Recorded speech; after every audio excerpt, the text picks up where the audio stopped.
This is a new voice for a new Scotland. We're delighted to have Lesley Riddoch live on Indylive Radio here this morning, and the other presenter here, Lesley, is Marlene Halliday, who's going to speak to you in a wee minute. Thanks very much for joining us today. Hi Lesley. Hello. Hi. Can hear you, can't see you yet, but... Well, do you need to see me? Because that means I've got to. Well, no, it's only that it means I've got to sit with a thing up at my phone. Oh my no, face, that's fine. I can just leave it. Put it down, and then just talk. Yeah, this is. I problem. realise this is slightly what working in radio has done. I've worked in radio for 20 years, 25 years, maybe 20 anyway. And it, everybody's suddenly getting this. It's kind of like you've got to manage to speak to each other without being able to see people, and I kind of think. That's difficult, is it? It's like, I'm still meeting people who say, "Don't you recognise me? I was on your programme," and I'll say, "Aye, you were probably in the Edinburgh studio. I was in Glasgow." And they went, "Yeah." They went, "Well, Yeah. I mean, it's only this last year that Val now started presenting these shows for Indylive Radio, and what I like about it is that it doesn't matter what I'm wearing. I can go into the studio with, an old pair of jeans and a t-shirt on, nobody knows. As Val was saying, thanks very much for spending some time with us this morning. And to explain to you, Val's up in Aberdeenshire near Inch. Don't know where you are, Lesley, just now, but I'm in the West End of Glasgow. I'm in North Fife. I'm just sitting in a window looking up the Tay towards nice. Perth and such like, which is really lovely. Yeah, that is. I really appreciate North Fife now, but when I grew up there, I thought it was dead boring. You had to go to Dundee if you wanted to get to the pictures. But then it's like so many things have been sort of turned on their head here because for like I moved out of Glasgow in 1994, so I've not lived in a city for quite a long time, and being the hick in the sticks, you're the one who has to keep coming back to meetings that cannot possibly be held until now. Online. Indeed. That are kind of about nothing particularly, and yet they take perhaps a 6-hour round trip, but because for the folk who live in the city it's only a smaller one and they're used to that kind of presenteeism, you end up having to do it.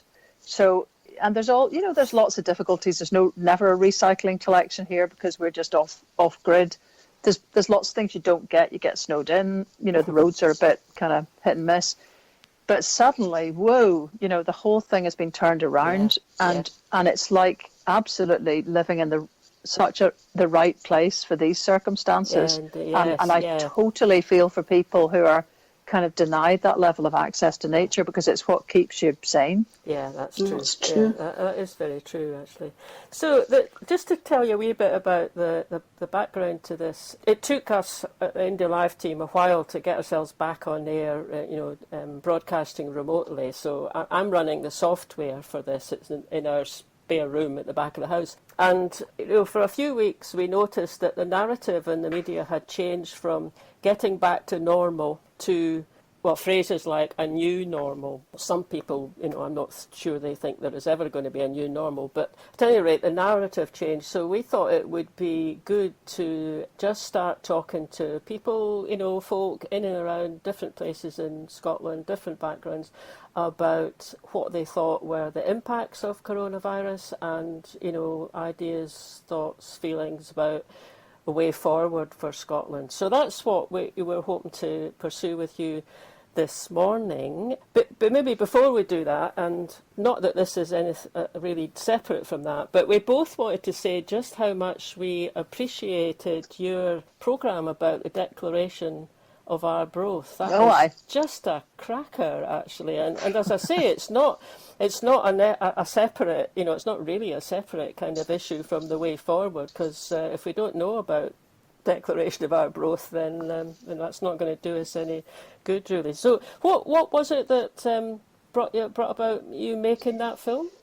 Well, in answering this, it possibly begins to answer your larger point as well, because the Declaration of Arbroath was not going to be properly celebrated in Scotland before the coronavirus hit.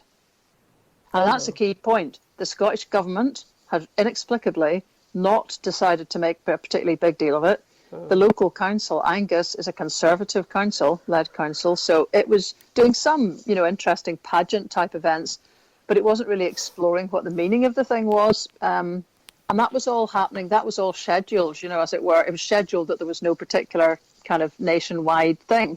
The BBC had already decided not to commission a documentary about it to be shown on TV, likewise STV. So, there's no excuses here. I mean, to an extent, the lockdown kind of cancelled what there was, and to be honest, provided a bit of smokescreen to institutions who'd already decided this didn't matter.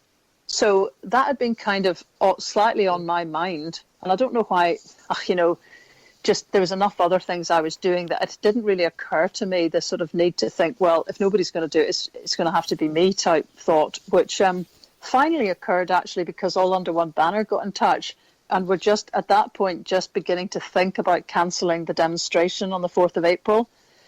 And it was then beginning to sort of put the feelers out that made me realise it was all going to get cancelled. And I mean, I know in hindsight it's hard to remember how, looking forward the way, none of us could hardly believe that there would be this level of disruption. Yeah. So it was probably kind of in the first week of March, I think that. And I thought, boy, this is all going to go and there will be nothing. So let's just get on to it. And because I was already working with the filmmaker Charlie Stewart, because we're in the middle of doing a film about Estonia, and God knows when it'll ever get finished now.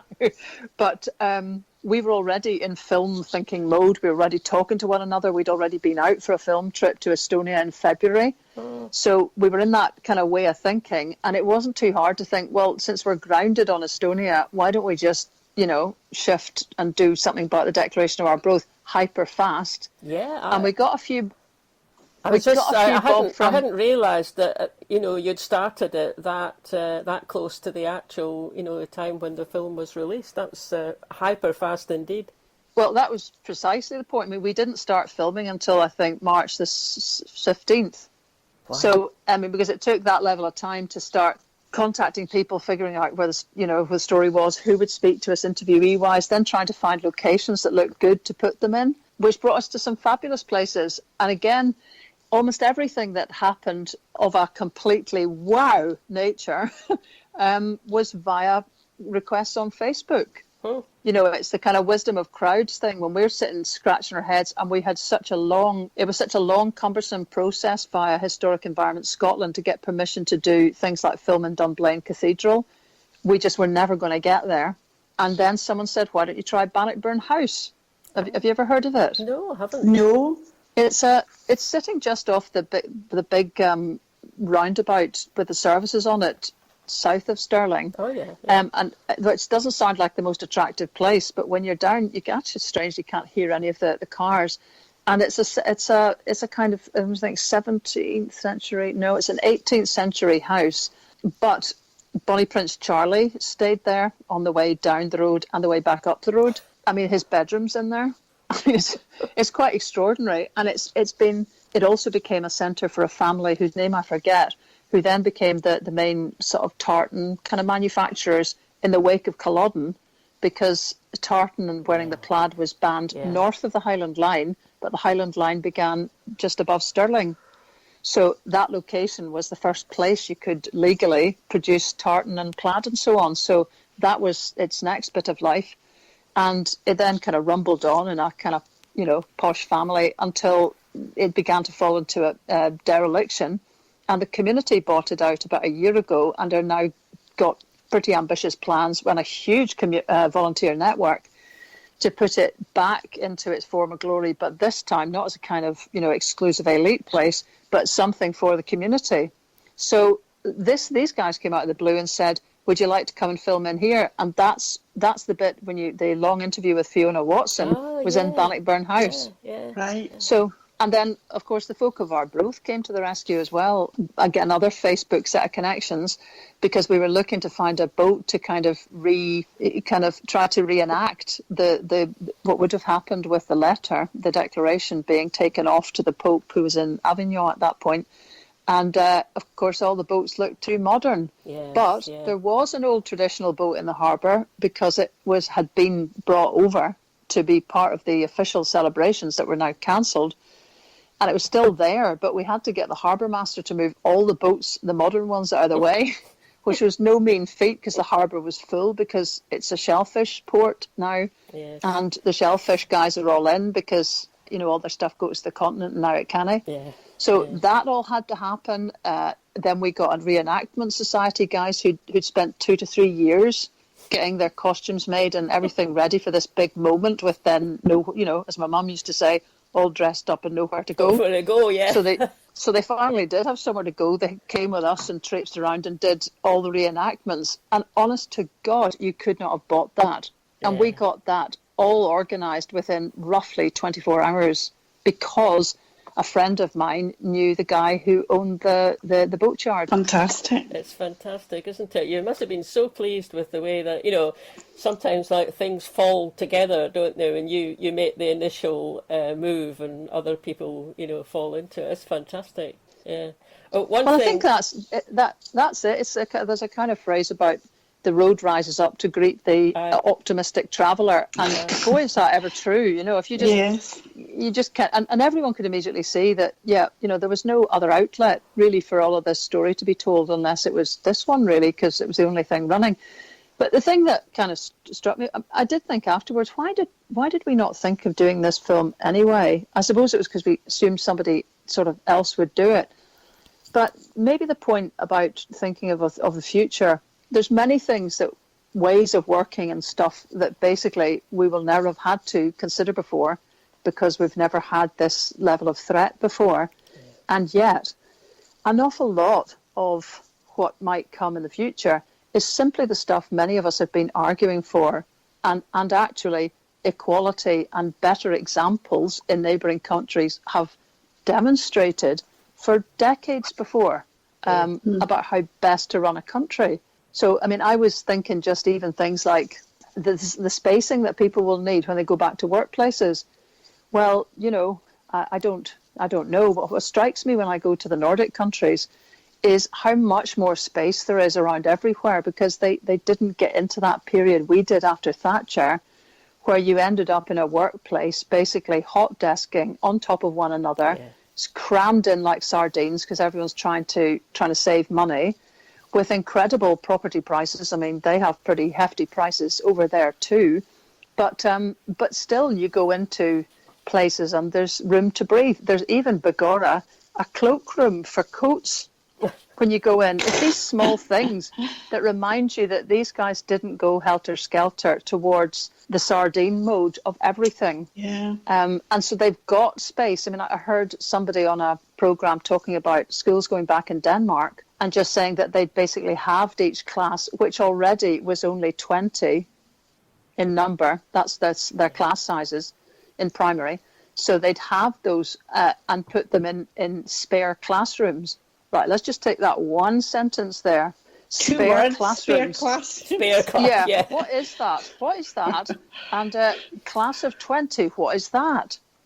So, you know, there's many things. Well, it's almost like this is now enforcing the good housekeeping and the kind of common sense. If you really meant it about equality, some of that would have to happen for any semblance of physical distance to be maintained when people begin to go back to work. But I mean, I notice a tremendous source, which is a young guy called Ben Ray, that's W-R-A-Y, who writes for Common Wheel. Yeah, yeah, it's very good. It's a thing called Source Direct, but I mean, he's got a blinder of a piece this morning, and I really suggest everybody should go on, find the website and subscribe to his daily bulletins. Source Direct is how you'd find it. But, I mean, he's pointing out that basically there's lobbying going on from the big corporates now to try to shortcut procedures. There's some regulations that have been waived in the background, which are quite disturbing, just to make life easier for business to get, you know, back on its feet. And he's making the point that if you really wanted to kind of shift the parameters of what Scotland's about, you wouldn't, for example, be letting Airbnb owners qualify for the small business grants. There's plenty of things that are happening which just suggest a kind of it's business as usual, and yet this could be a time where you begin to make some quite different moves, which won't be made unless there's a bit of public debate about what should be happening. So, well done you guys for starting it. We had Roger Mullen and George Kerrivan on recently, and both of them were talking about, the economic implications and the potential for making things different. And as you say, that'll depend very much on the political will to change things, won't it, rather than just assuming that the changes will be for the better. Yeah, but I mean, it's a bit like anything needs a little bit of a push or momentum. I mean, there's a pen sitting on the table there. It's not going to get into my hand unless I reach. And at the moment, especially ironically with the levels of support there is for the SNP at the moment, there is no incentive to tackle difficult things. I mean, it's unfortunate but true, if you like, that as there's obviously an incumbency effect, which is a known thing in kind of times of stress. People begin to curry in around what seems to be the authority figure.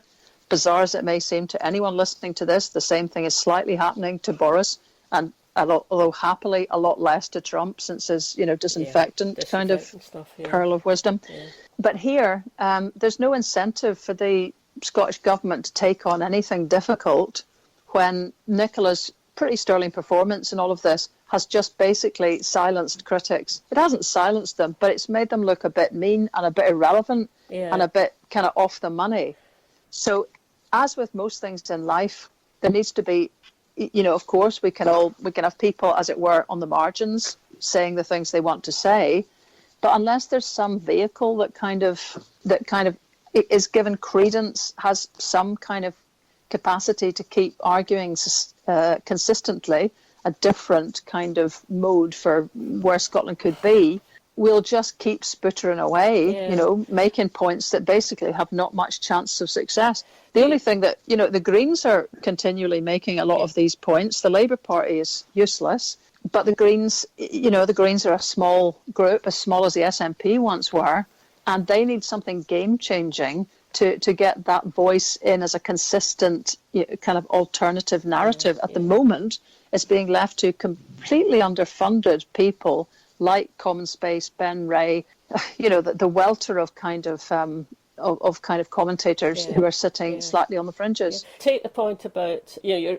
running the country. You've been running it for however long it is, 13 years or something, and maybe there's less urge to tackle the more difficult things. But do you think that's actually practically possible to do that in the midst of where we are at the moment? Yes. Oh. I mean, totally it is. I mean, Holyrood isn't really operating. Well, quite, but that can cut both ways. As Ben put it today, and I wish I had, the detail in front of me, but there are quite a lot of requirements about planning that have been lapsed in favour of business, if you like, and developers. They could have been relaxed in different directions, but then that was never going to be the direction of travel, because that isn't in the current outlook, really, of the SNP. I mean, this is no great secret. I have a lot of objections.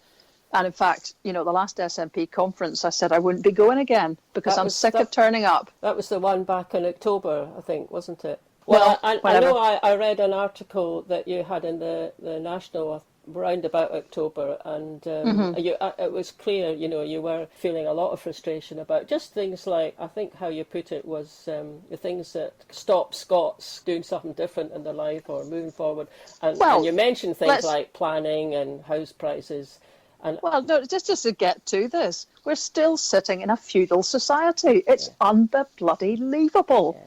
I mean, I'm sitting at the moment writing up the book from the PhD I've spent 10 years on. So, okay, I am sort of nursing my wrath to keep it warm. There's no question about it. But, I mean, we're sitting like, I don't know, what could we be doing? What could be different here? Let's think. We've got, 3 times the average of people contracting coronavirus in areas of poverty. And we're sitting with the highest rates of multiple deprivation in the UK, in Scotland. Now, I know Nicola's committed to social justice, but you don't move this around too much unless you start really shifting the building blocks that produce chronic generational poverty and unentitlement, if that's a word. So some of these things would have to be done by shifting wealth.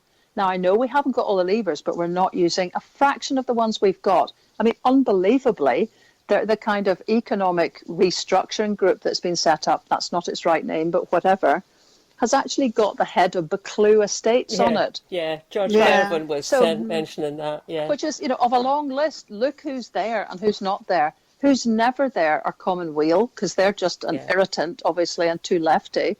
But they're part of a spectrum. And the point is, what is the spectrum of thinking in Scotland? Is the spectrum representative? No, it's not. What is super served are the inherited wealth hoggers and landed power. And we still have a situation where part of the reason house prices are high, part of the reason people are cooped up in cities with no huts to go to once the pandemic's over, and that will be a blooming thing, because we should be enjoying this country and not sitting distanced from it as we currently are. Part of the reason for all these things is because 432 people own half the private land of Scotland, and we've never seriously tackled it. So we don't also have powerful, properly local government.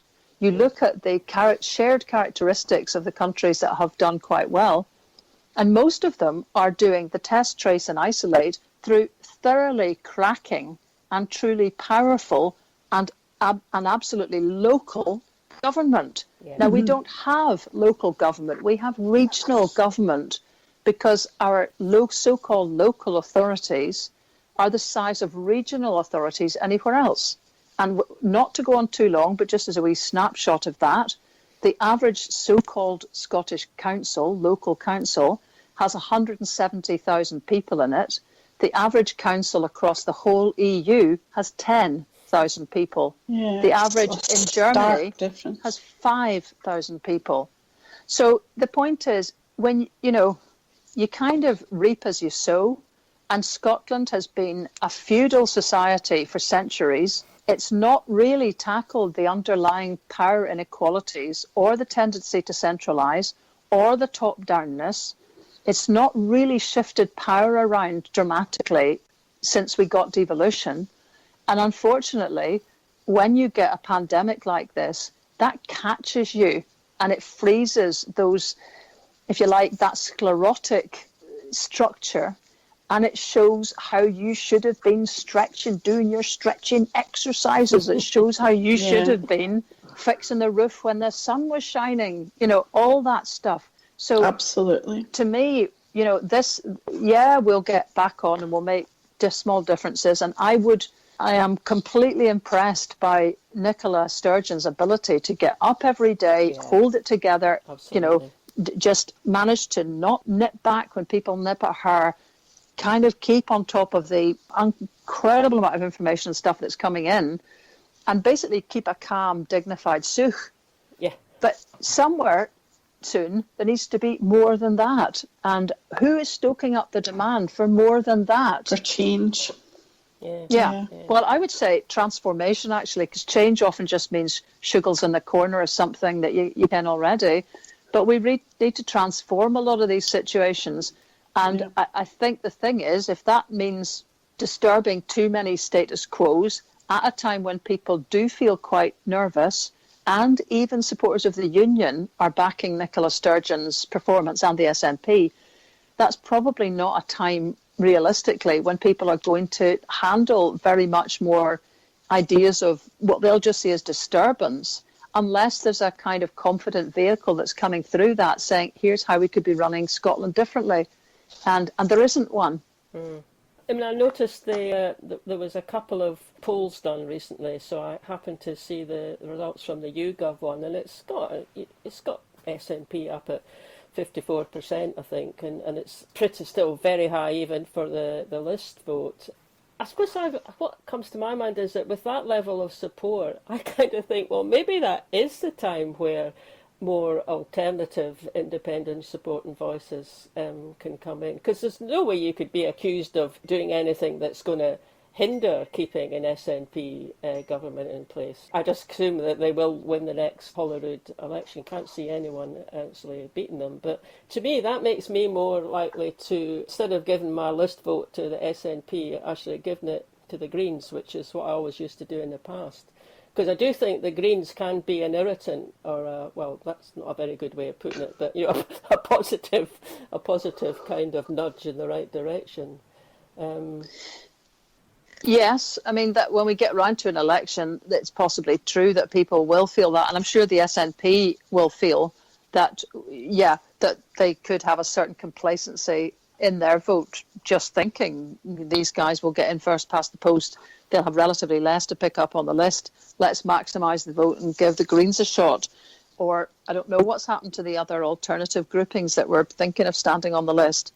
That will perhaps slowly over time spread things around a bit. However, the SNP are usually very strong at the last minutes in coming in and telling their supporters to vote SNP 1 and 2. Yeah. And then you're back to a situation where, there is a sort of tremendous underlying conformity amongst SNP members, which is the reason I won't go back to conferences, at least not to speak at fringe events, because I'm sick of saying all of this stuff. Everybody that's listening to this has heard me say this a blooming million times. It's true. So I don't know that it would need some pretty concerted effort, really, to sort of change very much of the dynamics. That might yet happen as a change of leadership, or who knows what will happen within wider politics, once Alex Salmond's book's out, once these investigations start. I don't know. Lesley, can I ask you a question on behalf of one of our Indylive team, Steve B? It was specifically in relation to what you just mentioned there. You touched on list seats and the both votes SNP strategy. Steve is asking, do you think that we would like to know what you think? Do you think a new pro-independence party targeting list seats only, do you think that is a good idea? Do you think there's any mileage in it? First of all, I could be wrong in everything I'm about to say here, because I could be. But I have a kind of a wee worry. Like the system was set up to basically correct any shortcomings in the totally unfair first past the post system that is the first half of the vote, right? I mean, one day when we really grow up and, can get over just having baby porridge, we can actually get to the big lumpy stuff called proportional representation.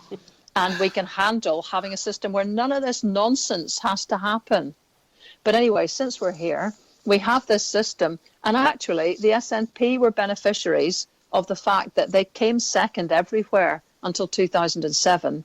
And that got them no seats in first past the post, but it got them quite a lot in the second list section.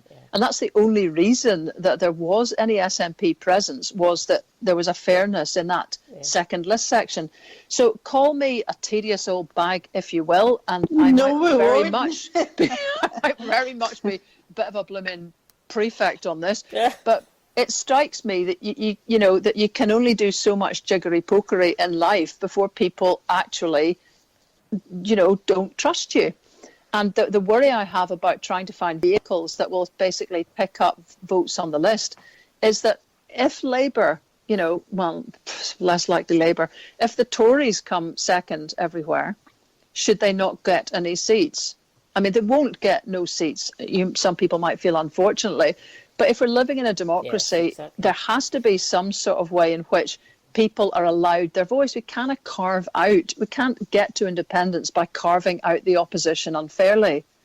Now, I mean, I do appreciate that within that there are still, vehicles. And the reason that the Greens seem to me to be a good alternative is because they are not just sitting up as a sort of almost quite cynical, we're here to just catch the independence vote, but we don't fundamentally have a problem with the SNP position, which is there's time yet. Some of the groupings that are setting up do have differences with the SNP. A lot of it seems to centre around gender recognition. For some people, that will be a substantial enough issue to govern how they vote. But to me, it's not as sort of sizable enough, what we were talking about earlier, a sort of different vision for the whole of Scottish society to constitute a separate party. Whereas the Greens actually are a separate party who only stand on the list and have policy on a range of stuff. They're leading on a whole range of stuff in ways which are different to the SNP. So I know that's a heck of a long answer, but I'm not totally convinced, and people have spoken to me from the groups who've set up And all power to their elbows, because I definitely could be wrong. I'm not by nature much of a chancer. And yet you have to have a bit of a chancer about you. Alex Salmond is a chancer. That works for you sometimes and it doesn't work for you other times. But, you know, the people who are deciding there's a possibility of setting something up on the list. It's a democracy. You cannot stop people doing it, and they might pull something together. But I think what, you know, some of them are finding is that it's quite difficult to set up a democratic party. Unless you're just going to have a bunch of your homies, which I may be maligning him, but I think it's what Wings is generally doing, who subscribe to roughly the views you've got. And who knows, that may be how all parties start, really, you know, with a sort of informal group of people who just share the same views. But is that democratic? You know, is that the way things should be, or will time sort of sort that out? I don't know. But if you're going to be really democratic in the ideas I've got of how that works, you need structure, you need constitutions, you need to be, you'd think you'd need to be Scotland-wide or standing perhaps explicitly just in a regional list, which again I can see the point of, because if you wanted to have a Highland grouping perhaps particularly, then you could just stand on the Highland list and have a distinctive position. But if you're going to set up a whole pan-Scotland party to stand on the list, that's a bit of a blooming tall order to service it properly. Yeah, very much so. When I've thought about it, of course, people don't come and ask me my opinion about it, but when I've thought about it, I kind of thought much the same, really, that take an awful lot of energy and work, and probably money as well, actually, to set that up in a way that would make an impact. And then maybe actually all it does is stop, say, the Greens capturing a few more seats at Holyrood. I've got a wee question here just about the list, just while you're finding that, Marlene. Yeah. It's from Fiona, from Clackmannanshire Women for Independence. She's a big fan of yours, and I think Marlene's got some questions from her. Provided you've got time, Lesley, we've got a terrible habit on here of keeping people on for as long as we possibly can, especially yourself, because we know how much folk like listening to you.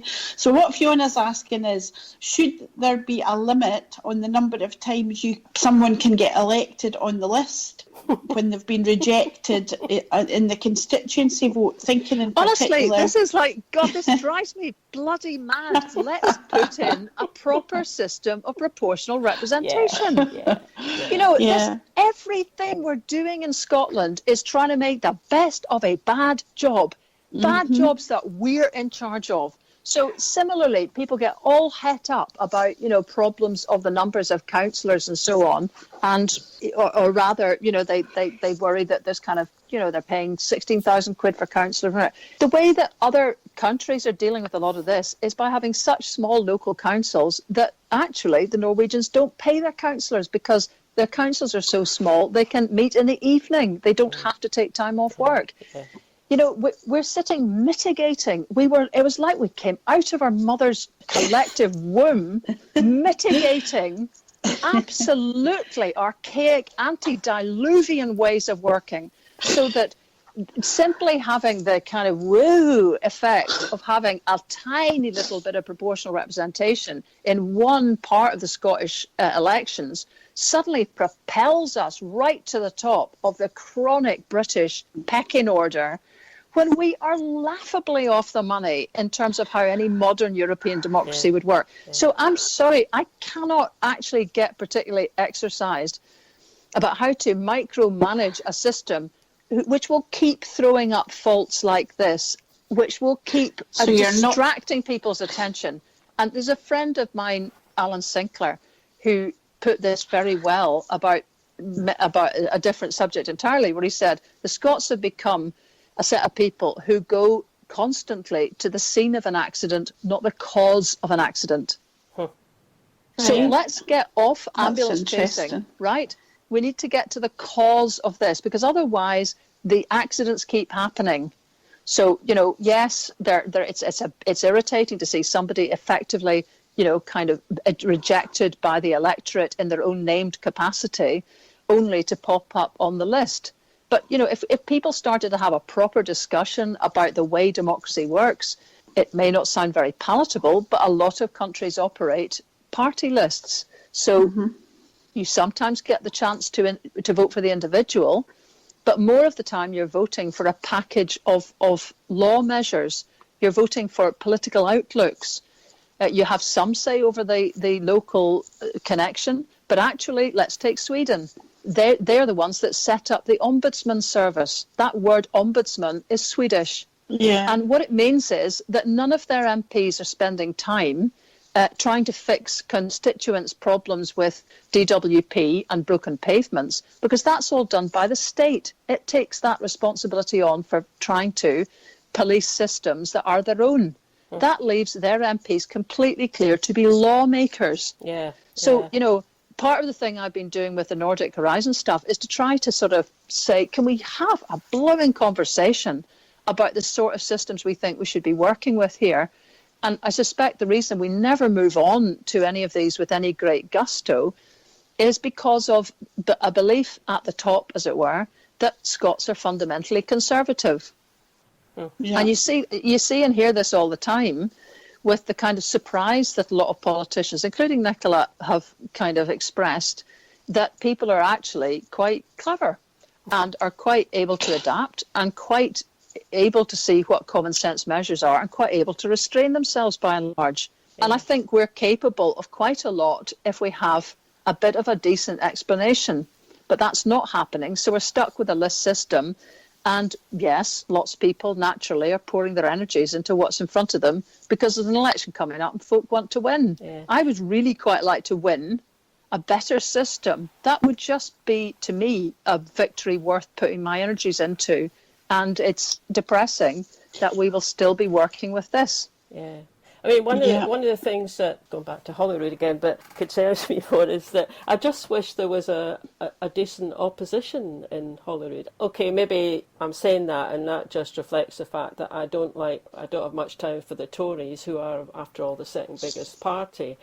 Rather, there was a decent Labour kind of presence in Holyrood that could do a bit more challenging and back that up. But, I think that's the thing, isn't it? When you've got a party that's been in power for 13 years, I mean, not that it hasn't happened in the UK as a whole, because it did with Labour, and a long time ago it did with the Conservatives as well. But when you have that level of one party, it becomes a kind of a one-party state, even although it's the party I'm voting for.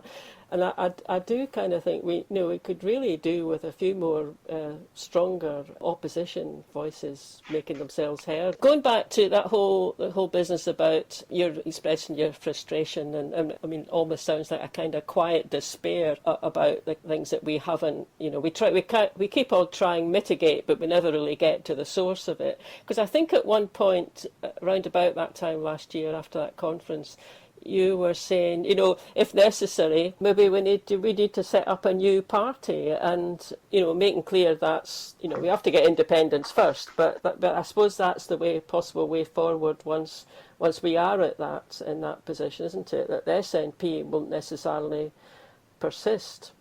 Yeah, I can have a number of things. I think the idea that the SNP will sort of naturally wither is a bit naive.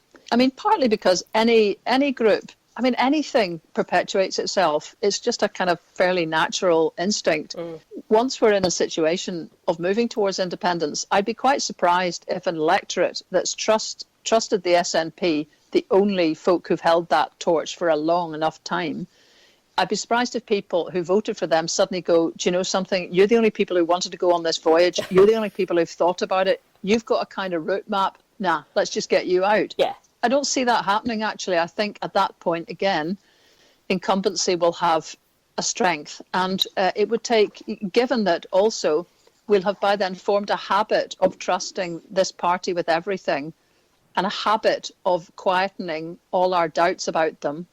So we'll have, habits beget habits. So the habit of continuing to trust the SNP, and I'm not saying it's not a bad habit to have acquired, but it's a habit which tends against thinking that you're suddenly going to switch camps.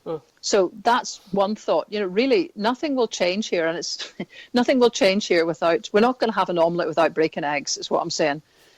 Now, when it comes to me and my role in that, it fills me with complete dread, actually, the prospect of having to be setting up an alternative party, because I think I know what it would take to do it. Yeah. And personally speaking, that would basically suck the life out of me. And yet, when someone asked what will it take to sort of begin to change Scottish politics, I think it will take the establishment of a credible alternative party that's got very clear ideas about the sort of small is beautiful kind of Scotland it would want to have. The Greens could be it, but frustratingly, they cover so many issues that it's hard for them to major on some of the stuff that they quietly get on with, sometimes quite well.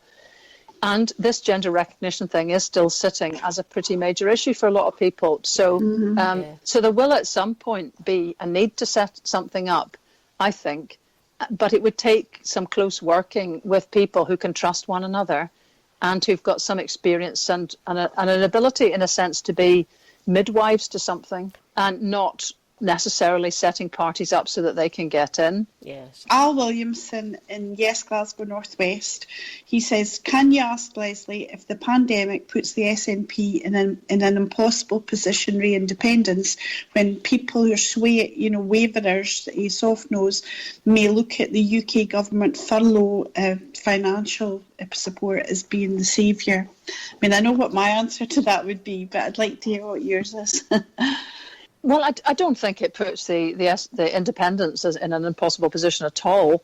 Obviously, if we were an independent country, we would be like Norway, like Iceland, like Switzerland, like like Singapore, like so many of the small countries that are running themselves. They have provided their own furlough schemes. They've been as generous. They've been quicker. They've had less virus. They've had fewer deaths. They've had more testing. Over the piece, if you were to look at kind of international comparisons, the only lesson you'd learn pretty much from the coronavirus is that small is beautiful. And the exceptions to that, Germany, you'd learn that local is beautiful, because that's been practically the secret of German success. They have one of the most locally powerful systems of government of any of the big European countries. Yeah. So, however, I quite grant you that is not the way that political debate is had, sadly, in Scotland. We're not tending, or in Britain. We are an island nation, and we tend to think exceptional terms. The sort of Fintan O'Toole, the fabulous Irish writer, wrote a great column about the myth of British exceptionalism. And yet, if you live in Britain and spend most of your time here, that's a virus you contracted when you were born. So, unfortunately, most Scots have got a version of it. We've got some immunity, but it's still circulating. So somewhere along the line, we compare within Britain and not too much without. Although I think the pandemic has caused far more international comparisons to go on than had ever happened before, and have caused people to start thinking, well, how have other places managed to do better? So if I was contemplating independence, there would already in my mind be the seeds of a sort of we could run this place better thought coming out of the whole pandemic with knobs on when it comes to the levels of death. Yeah. Now, that's a kind of latent thought that might be running through some minds. Second latent thought, Brexit. Unbelievable that, with the level of disruption we've got now, the Tories could still be going hell for leather to try to meet this Brexit deadline just to look tough. But they are. So, for anybody who's had their doubts on that kind of front, there's another latent big worry, because now it's really obvious you can't be both in the European Union and the UK. So there's two currents running. Now, the thing is, to be able to kind of pick those currents up, however, you have to be arguing for independence. Definitely. These are latent thoughts that are running around people's minds. But I mean, I think it's quite right at the moment that Nicola's not grinding too much of an axe in that direction. But really, somebody needs to be putting together an alternative scenario with practically everything that's going on at the moment. And that can be done without sounding mean and kind of opportunistic. And in fact, if there's anybody who can probably deliver that kind of message without sounding mean and opportunistic, it's Nicola Sturgeon, to be able to collect the doubt that is collecting in people's minds. Yeah. So, there's no inevitability about losing this footing, as it were. And I do also get the sense from a lot of independence folk that they worry that if they're not constantly at it, keeping the troops limbered up, kind of getting ready in their minds and in organisational terms to kind of get out there and do stuff, that somehow we'll all wake up one morning and think, independence? Nah, can't I be bothered? Do you know, that is never, ever, ever, No. ever going to happen. It's like love. It doesn't even get separated by death. People who have decided that they know how this country could be run better will not unknow that. So people, I think, should just relax a little bit and think that what we do have to do is somehow create the momentum to get the folk who will be listened to start articulating a different vision of how an independent Scotland could be running. Yeah. And just that simple single thing, the question of money being dangled, is both the strength of the unionist argument and its chronic weakness. Because if anything has shown up the kind of paucity of an outlook that depends simply on material gain, this pandemic has done it. Yeah. I noticed that, I think you were picking up on Twitter about noticing that some groups who have been, strongly campaigning to, remain in the EU, and then, doing their best to get as soft an exit as possible, that some of those, at least in Scotland, are now turning and saying, well, look, the only thing to do now is to campaign for independence, because otherwise, it's a generation before England comes to its senses. Mm-hmm. And that's I suppose that's another kind of way in to pick up more, to get us well past the 50% level.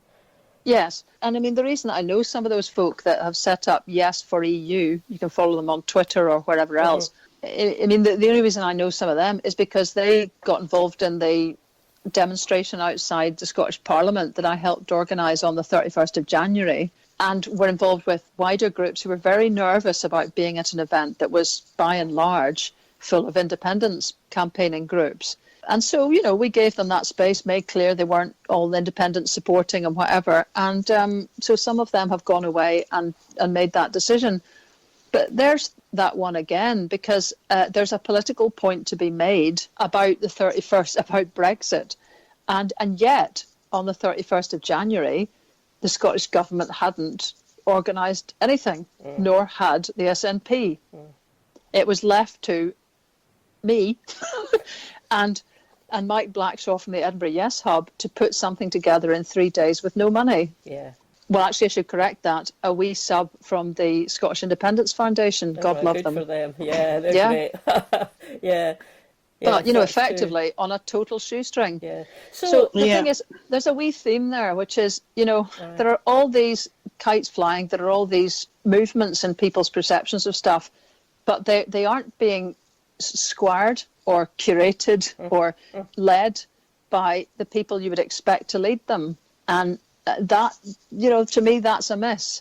I mean, just to follow that through, then presumably what, a lot of independence voters like is to see Nicola moving away, just beginning to diverge a bit more from the stances she's taking at the moment. And well, she does do it a bit, doesn't she? She said, well, yeah, we'll be ScotGov that decides when the schools are going back in Scotland. It won't be Boris Johnson. So there are sort of small kind of divergence coming in. That would need to kind of become a wider divergence, wouldn't it? To pick up some of the points that you've just been making there.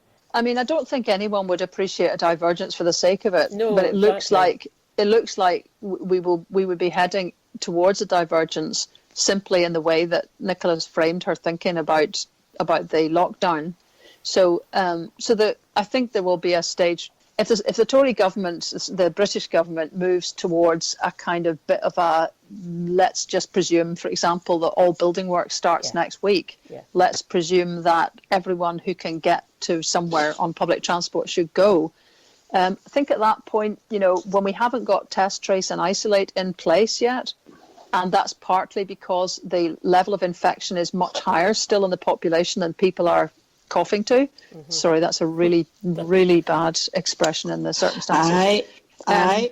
But while all those things are still the case, you can't relax stuff well until we've got the means to kind of pick it back up again and really kind of do what the other countries did in the inevitable second waves that will happen. So I suspect that does lead Nicola to have to say, we're going to do things differently north of the border. Because that's what's happening in other European countries. I mean, the different lender in Germany have got different regulations in place. In France, different regions, there are different types of zones, red and green zones. So it's not as if every country, in Holland, I know there was a really interesting article there about how the northern part of the Netherlands has had a really successful treatment of the pandemic compared to the rest of Holland because of the different measures they put in place. So it's not as if it's mandatory for countries to have a blanket approach, is it? You know, even though we are in a slightly different situation here politically. Yes. Yeah, but the other thing is that, like some of the lender, Scotland is pretty much in charge of health. Mm-hmm. So you actually have to. You're obliged to take decisions based on your own evidence. You know, that's what comes with devolution. You cannot sort of say a big boy did it and ran away. It's your decision to make. You know, so I think that one may be coming if there's any sense that the British government is kind of cutting and running too quickly at key point before they've got test, trace and isolate in place, or before it's well enough in place in Scotland. So that's one thing. But I think perhaps the sort of solution really would be that, you know, Nicola can still play the straight bat and perhaps the sort of reliable, not liable to be riled, slightly sort of conservative figure in the sense of not really wanting to shake up the whole system too much. But she could let someone else talk differently. Yes. I mean, what we have, I think the thing is, there seems to be a kind of level of conformity within the top team that stops anybody talking in a slightly different or expanding in a different way the thinking of the First Minister. It's a very tight team. It's a very hierarchical kind of party and government. And this is some of the downside of it, that you don't get anyone with authority saying anything really particularly different to Nicola. And actually, you could easily do. But you would have to have a different outlook within the top camp to see difference as a virtue. And everyone's got this paralysing fear of the Labour Party, you know, which argued amongst itself, you know, and kind of ended up out of power for kind of 17 years or whatever, is one version of it. But how do you ever progress? If you don't allow some diversity within a party, the diversity is created by other parties beginning to exist. So it's a thought. Do you think you get a bit of that diversity between the SNP who are present in Scotland and Holyrood and those who are in Westminster, the MPs? Yes. I mean, that is the only area that you do begin to see a bit of a... Well, I mean, you know, Joanna Cherry obviously springs to mind. She's the one who's been talking about trying to get, for example, the airports situation sorted and tends to have a bit more of a legal lever we could use, let's use it, kind of approach. And she certainly has authority and respect, so she's doing that job as well as she can. The MPs, however, are clearly not in charge of Scotland. And don't have that nexus. It's funny, isn't it, how the narrative of Scotland's destiny shifts between Scotland and London. When it was Brexit, then they absolutely were the actors that could do anything that could be done.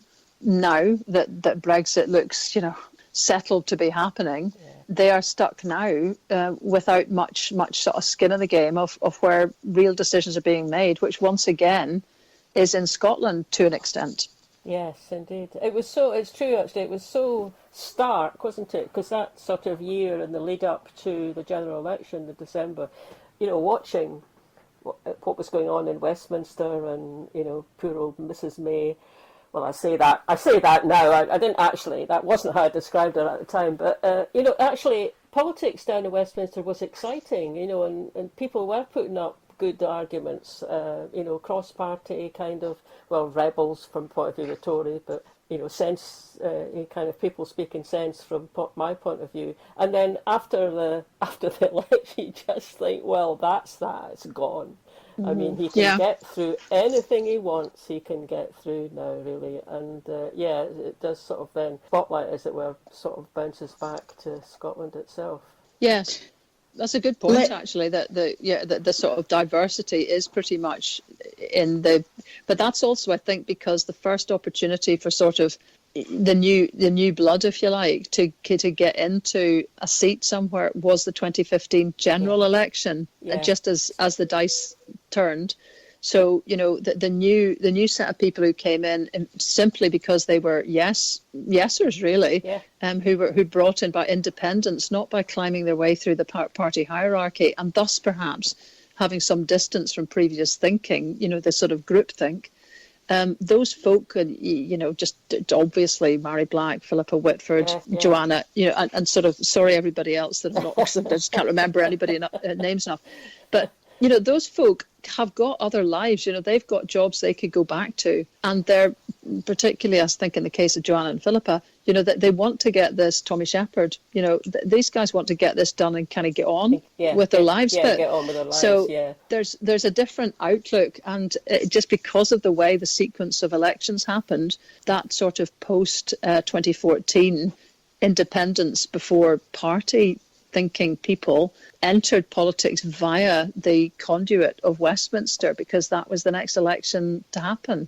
But obviously a few of them are thinking of coming back. A wee while ago you mentioned Joanna Cherry talking about arrivals by airport. We've got a question specifically on that from Rosalind Faulds, who's also a member of Glasgow North West and the Pensioners for Indy Singing Group. And her question is, could we quarantine arrivals in Scotland without permission and or financial support from Westminster, especially via the airports? Do you think that would be I mean, it's a bit, maybe, I don't know if you're in a position to comment on that, but you know. I looked at this at one point, and you know, I've now forgotten the detail, but I think there's unquestionably the ability for the Scottish Government, under its control of health within the Scottish Government, to be able to impose quarantine restrictions. And I mean, these have been imposed. I seem to remember during, possibly before there was a Scottish Parliament actually, there being those kind of restrictions imposed during the foot and mouth epidemic in the 1990s. It's certainly also the case that Northern Ireland regularly imposes these kind of restrictions as well. So it's definitely possible to impose restrictions on movement, being able to kind of come in on the basis of health quarantining. Public health. Yeah. So that, and there is an actual act, which now that it's been raised, you just raised it like this, I haven't got in front of me, but there is an actual act that several people have cited, and one MP has backed as saying, yes, that one could be a runner if you wanted to use it. So that would be. And Rosalind also had a question about the tracking app. She's very sceptical, as are a lot of people, about the data implications. She wouldn't be keen on giving her data to any app where Dominic Cummings had influence over it. And she's saying, do you think we could have a separate tracking app for Scotland? This is now getting way out of my pay grade, but that's a very good Sorry, question, Lesley. actually. No, it's okay. Yeah. You know, I haven't actually thought of that, but it's totally true that kind of public health stuff across the world relies on trust. Yes. And when you start to get, you know, a fundamental lack of trust, I mean, it's a bit like the electoral system, where people slightly overlook the fact that people who came from the era of the poll tax and pindings and all sorts of stuff fundamentally want to keep themselves off electoral registers, because that's the way they got chased up for poll tax arrears and so on. Yeah. Yeah. So, you know, that set, and how many decades has that ball been rolling through our electoral system like a crusher? Yeah. So, you know, there is obviously the levels of distrust about Dominic Cummings' pals and whatever running this app would be such that a substantial number of people in Scotland would be wary. So that's actually a good question. I might see if I can find out somehow. There was a very, very good interview that, well, it was Andrew Marr did it last weekend, so a week ago. He was speaking to Professor Christoph Fraser, who's based at Oxford. And Professor Fraser, he's been part of the team that's been developing the ideas on how an app would work, and presumably a bit of the the coding and the software and everything. But Andrew Marr raised not that specific question, because of course he didn't mention Dominic Cummings, but he raised a question about security, and Christoph Fraser was I thought he was quite clear about that. He said, yes, he can understand that there are questions in people's minds, and it is something that's just got to be dealt with through transparency, by being completely transparent about what data is collected and what data, more to the point, what data isn't collected, and also the fact that all the data is going to be anonymised. So I think that is worthwhile people listening to that wee interview if they've got doubts about it. And also, as he said, it's a public health app. It's not going to belong to a private company. So I did see that article that Rosalind's referring to this morning. I think it was in The Guardian, which I haven't had time to read yet. But I think there's two sides to it. I mean, even when we were talking to Philippa Whitford last week, this came up, and she said, well, she does think there are human rights issues, and that's what's got to be made really thought through properly and made really clear to everyone. Because, if folk like Rosalind and others say, well, I'm not going to use the app, that's a shame, because it needs to have quite a big uptake before it can be of use. I think something like 60% of the population need to be using it. But I mean, basically a lot of it, what it's picking up is just where you are with your phone, and that's been picked up, all the time anyway. It's not exactly new. Yes, but I think the thing is that in lots of public health things, you can't presume that some sort of logical to you explanation will override the kind of fairly permeating worries that other people have about their data. I remember I was very involved in Africa for a long time, up until about 2000s. I ran a charity training African women journalists. And there was a terrible story in Nigeria where polio had actually been all but eliminated on the African continent. And in northern Nigeria, as we kind of now know, there was quite an active, what became sort of Al-Qaeda cells, but at that time, a militant sort of Islam. And they had started to suggest that the immunization program run by Americans was basically trying to sterilize Nigerians because they were trying to sterilize Muslims. And unfortunately, that didn't seem improbable enough to people living in northern Nigeria for all sorts of reasons. So they began to refuse the vaccine and the immunization program. And so polio got a foothold again. Yeah. And I mean, it stayed with me for a long time, that. And people might think, well, we're not as daft as northern Nigerians. Well, the way that this would be overcome, if it is really not a biggie and we need to separate the data collection from the massively irritating manner of the contracts award to Dominic Cummings' pal, if we need to separate them, then actually someone with status like Nicola is going to have to go out there and tell people to do it. Yeah. And she's going to have to make that point, because just assuming that it's all going to be okay and people will work this all out for themselves is, once you've had to raise a point like this, it has to be answered, because it will be sitting in many minds, absolutely. I think. Yeah. Or possibly Philippa Whitford herself could be the kind of front spokesperson for that kind of thing. She could be. It's always a question, though. I mean, it's a question of the media need to decide you get the airtime. And actually, Philippa very possibly could. She has got enough status perhaps to be the sort of person that would, if she was going to make some kind of statement like that. But that still overrides the kind of, unfortunately, that's not quite how that works. It would have to be Jean Freeman, because it's a Scottish devolved power. Yeah. And so it's really kind of not for Philippa to be that kind of person. Yeah. It also needs to be coming from the government. And Philippa is not part of the government, Scottish government. Yeah. So it needs these guys to be the ones who come out and make a concerted, we want you to use this, even though we think Dominic Cummings' pal is a bam. It will not contaminate the way the data is collected, and we're going to make sure of that because of X, Y, and Z. Do it. Yeah. Or if they can't deliver that level of assurance, they do need to consider something else. But again, it would be good to sort of see some proactive involvement in that, by talking about it before it becomes a problem, whereas you say folk are left to their individual decisions. Do I really want to kind of be involved with this or not? And we suddenly discover we've got a kind of less than useful rate in Scotland with big gaps. Yeah. And given as well that the biggest independent supporting areas are the most working class parts of Scotland with the highest levels of COVID and the least ability to self-isolate, that's a pretty bad combination if it's let run. Maybe it's more for Philippa to do the backup in Westminster by getting in there and asking the awkward questions and just pursuing them on it, and then hopefully getting a bit of airtime on that backup here.